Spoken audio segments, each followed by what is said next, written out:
வணக்கம். இது அதிர்வின் இன்றைய பிரதான செய்திகள். முதலில் தலைப்புச் செய்திகள். பிரித்தானியாவில் முன்னெடுக்கப்பட்ட கருப்பு நாள் போராட்டம். ஆசிரியர் திட்டியதால் 3வது மாடியிலிருந்து குதித்த மாணவன். இலங்கையில் பகீர் சம்பவம். துபாயில் நிலக்கரி நிறுவனத்தை நிறுவிய கடந்த கால அமைச்சர்கள். நிலக்கரி டெண்டர் விவகாரம். டில்வின் சில்வாவின் அதிரடி பாய்ச்சல்.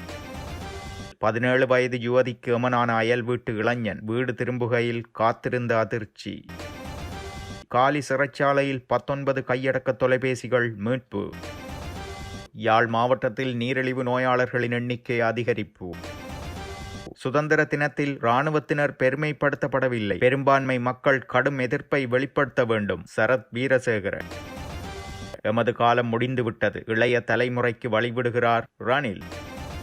பிரித்தானியா வாழ் ஈழத்தமிழர்களால் இலங்கை உயர்ஸ்தானிகர் அலுவலகம் முன்பாக இலங்கையின் சுதந்திர தினமான நேற்று கருப்பு நாள் போராட்டம் முன்னெடுக்கப்பட்டுள்ளது. பிரித்தானியாவை சேர்ந்த பல்வேறு ஈழத்தமிழ் அமைப்புகளும் இணைந்து இந்த போராட்டத்தை ஒருங்கிணைத்துள்ளனர். இதில் பல நூற்றுக்கணக்கான தமிழ் மக்கள் ஒன்று சேர்ந்து இலங்கையின் சுதந்திர தினம் தமிழருக்கு கரிநாள் என்ற தொனிப்பொருளில் போராட்டத்திற்கு ஆதரவு தெரிவித்துள்ளனர். போராட்டத்தின் போது பேரணியும் இடம்பெற்றுள்ளது. சுய நிர்ணயம், தன்னாட்சி உட்பட பல்வேறு கோரிக்கைகளும் முன்வைக்கப்பட்டுள்ளது.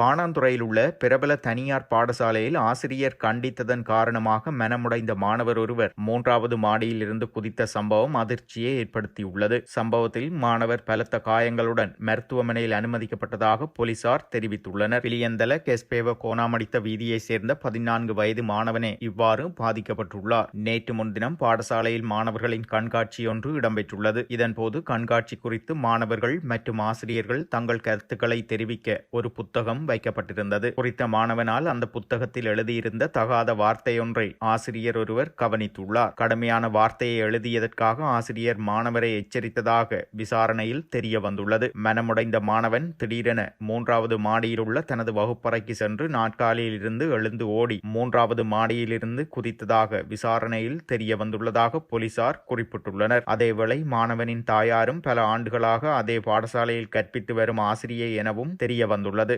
காயமடைந்த மாணவன் பாணாந்துறை ஆதார வைத்தியசாலையில் அனுமதிக்கப்பட்டு பின்னர் நோயாளர் காவு வண்டி மூலம் கொழும்பு தேசிய வைத்தியசாலைக்கு அனுப்பப்பட்டுள்ளார். மாணவனின் தலையில் அறுவை சிகிச்சை செய்யப்பட்டு தற்போது தீவிர சிகிச்சை பிரிவில் சிகிச்சை பெற்று வருவதாக போலீஸ் வட்டாரங்கள் தெரிவிக்கின்றன.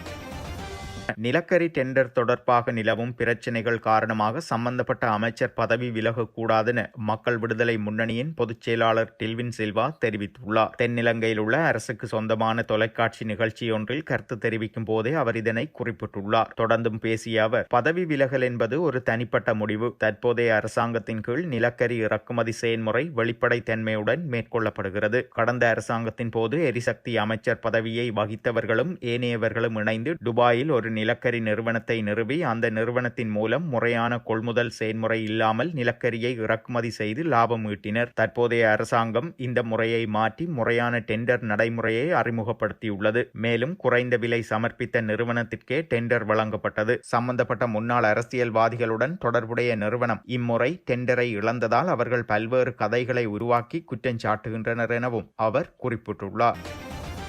நாட்டின் 78வது சுதந்திர தினம் தேசியத்துக்காக கொண்டாடப்பட்டதா அல்லது விடுதலை புலிகள் தமிழ் புலம்பெயர் அமைப்புகளுக்காக கொண்டாடப்பட்டதா? சுதந்திர தின நிகழ்வில் யுத்தத்தை வெற்றி கொண்ட இராணுவத்தினர் பெருமைப்படுத்தப்படவில்லை என ஸ்ரீலங்கா பொதுஜன பெரமுனவின் முன்னாள் பாராளுமன்ற உறுப்பினர் சரத் வீரசேகர குற்றம் சாட்டியுள்ளார். கொழும்பில் இடம்பெற்ற ஊடகவியலாளர் சந்திப்பின் போதே அவர் மேற்கண்டவாறு குறிப்பிட்டுள்ளார். அவர் மேலும் தெரிவிக்கையில், இலங்கையை ஆக்கிரமிப்பதற்கு வரலாற்று காலங்களில் மேற்கொண்ட ஆக்கிரமிப்புகளை சிங்கள மன்னர்களும் தலைவர்களும் தோற்கடித்து நாட்டை பாதுகாத்தார்கள். 1948ஆம் ஆண்டு காலனித்துவ ஆட்சியிலிருந்து நாடு முழுமையாக சுதந்திரமடைந்தது. நாட்டின் ஒற்றையாட்சிக்கு எதிராகவே விடுதலை புலிகள் அமைப்பினர் ஆயுதமேந்தி போராடினார்கள். 30 ஆண்டுகால போராட்டத்தின் பின்னர் 29,000 இராணுவத்தினர் தமது உயிரை தியாகம் செய்து நாட்டை பாதுகாத்தனர். 2009ஆம் ஆண்டு விடுதலை புலிகள் அமைப்பு தோற்கடிக்கப்பட்டு நாடு 2வது தடவையாக சுதந்திரமடைந்தது. முன்னாள் ஜனாதிபதி மஹிந்த ராஜபக்ச இராணுவத்தினருக்கும் தேசியத்திற்கும் முன்னுரிமை வழங்கி நாட்டை ஆட்சி செய்தார். ஆனால் ஜனாதிபதி அனுரகுமார் திசாநாயக்க புலம்பெயர் தமிழ் அமைப்புகளுக்காகவே செயற்படுகிறார். 78வது சுதந்திர தினம் தேசியத்திற்காக கொண்டாடப்பட்டதா அல்லது புலம்பெயர் விடுதலை புலிகள் அமைப்புக்காக கொண்டாடப்பட்டதா என்ற சந்தேகம்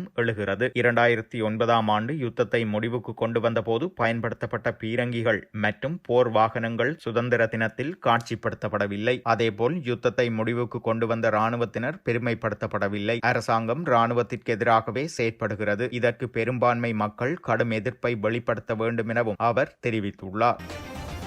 பொலனறுவை மாவட்டம் தம்பால பகுதியில் 17 வயது யுவதியொருவர் அயல் வீட்டு இளைஞரால் கோடாலியால் தாக்கப்பட்டதில் உயிரிழந்ததாக புலஸ்திகம போலீசார் தெரிவித்துள்ளனர். கடந்த 17ஆம் திகதி மேலதிக வகுப்புக்கு சென்று குறித்த யுவதி வீடு திரும்பிய போது அயல் வீட்டை சேர்ந்த 26 வயதான இளைஞர் ஒருவர் யுவதியின் தலையில் கோடாரியால் தாக்கி காயப்படுத்தியுள்ளார். பலத்த காயமடைந்த யுவதி பொலனறுவை வைத்தியசாலையில் சிகிச்சை பெற்று வந்த நிலையில் நேற்றைய தினம் உயிரிழந்துள்ளார். சம்பவம் தொடர்பில் தம்பால பகுதியை சேர்ந்த இளைஞர் ஒருவர் கைது செய்யப்பட்டு பொலனறுவை நீதவான் நீதிமன்றில் முன்னிலைப்படுத்தப்பட்ட பின்னர் விளக்கமறியலில் வைக்கப்பட்டுள்ளார். மேலும் சம்பவம் தொடர்பாக மேலதிக விசாரணைகளை புலஸ்திகம போலீசார் மேற்கொண்டு வருகின்றனர்.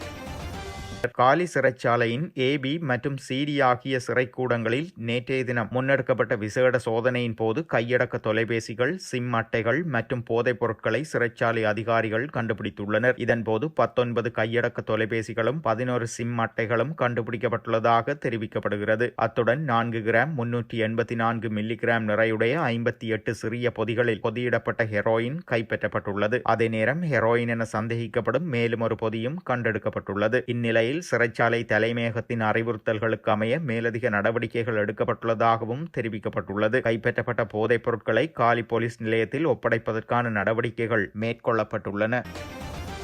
யாழ்ப்பாணத்தில் நீரிழிவு தாக்கம் அதிகரித்து செல்வதாக யாழ் போதனா வைத்தியசாலையின் நீரிழிவு நோய் தொடர்பான விசேட வைத்திய நிபுணர் வைத்தியர் மகாலிங்கம் அரவிந்தன் தெரிவித்துள்ளார். அவர் மேலும் தெரிவிக்கையில், குறிப்பாக இளம் யுவதிகள், இளைஞர்கள் மத்தியில் நீரிழிவு தாக்கம் அதிகரித்து செல்வது காணக்கூடியவாறு உள்ளது. கொழும்பு மாவட்டத்திற்கு அடுத்ததாக யாழ் மாவட்டம் நீரிழிவு நோயாளர்களின் எண்ணிக்கை அதிகரித்து செல்கிறதெனவும் குறிப்பிட்டுள்ளார். இது அபாய அறிகுறியாகும். இத்தருணத்தில் இளைய தலைமுறையை காப்பாற்ற வேண்டிய கடப்பாடு இருக்கிறது. யாழ் போதனா வைத்தியசாலை நீரிழிவு சிகிச்சை நிலையமும் யாழ் மருத்துவ பீட சமுதாயம் மற்றும் குடும்ப நல மருத்துவத்துறையும் நடாத்துகின்ற நீரிழிவு தொடர்பான விழிப்புணர்வு நிகழ்வானது இம்மாதம் 7ஆம் தேதி சனிக்கிழமை மாலை 3 மணிக்கு யாழ் மருத்துவ பீடத்தில் நடைபெற உள்ளது. இந்த நீரிழிவு தொடர்பான விழிப்புணர்வு செயல் அமர்வுக்கு உலக மருத்துவ நிறுவனம் அனுசரணை வழங்குகிறார்கள். இந்நிகழ்வில் பல்வேறு விதமான நிகழ்வுகள் இடம்பெற உள்ளது. ஆகவே இவற்றில் கலந்து கொண்டு பயன்பெறுமாறும் அவர் தெரிவித்துள்ளார்.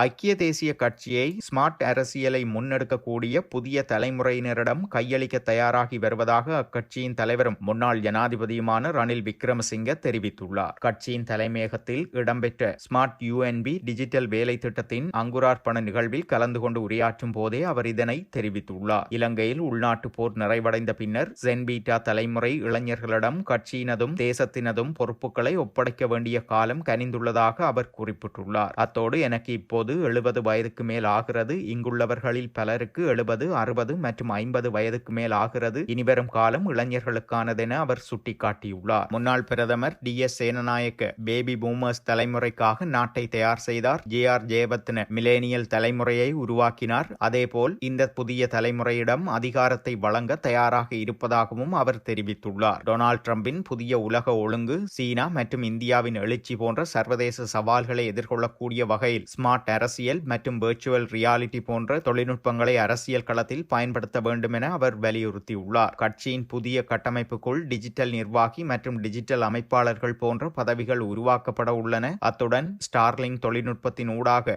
அதிவேக இணைய வசதிகள் மற்றும் டிஜிட்டல் உறுப்பினர் அட்டைகள் அறிமுகப்படுத்தப்பட உள்ளமையும் குறிப்பிடத்தக்கதெனவும் அவர் கூறியுள்ளார். இத்துடன் செய்திகள் நிறைவடைகின்றன. மறக்காமல் அதிர்வு சேனலை லைக் மற்றும் சப்ஸ்கிரைப் செய்து கொள்ளுங்கள்.